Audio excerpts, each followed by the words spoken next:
Општина Штип има покренато постапка за издадената Б интегрирана дозвола и за околу 10 дена се очекува да биде одземена на фабриката за производство на течно гориво од гуми Сан Сага кај Штипски Пенуш. Најави на денешната пресконференција директорот на Државниот инспекторат за животна средина Сретен Стојковски. Телма веќе објави дека мострите земени од царината покажале дека се работи за опасна материја отпад, а Б интегрираната дозвола издадена на место кое е предвидено за пасиште. Сан Сага нема и гранични вредности за емисии во воздухот.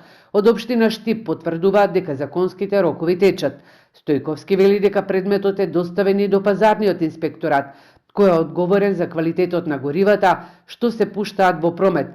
Покажа и фотографии од самата фабрика.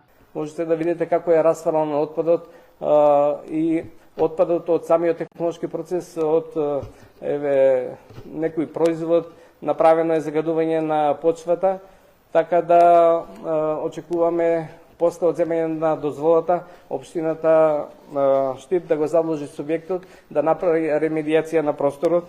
Од Државниот пазарен инспекторат за Телма велат дека биле во фирмата Сан Сага и ја зеле сметководствената документација, која треба да им покаже кои фирми купувале и каде го трошеле штетното гориво.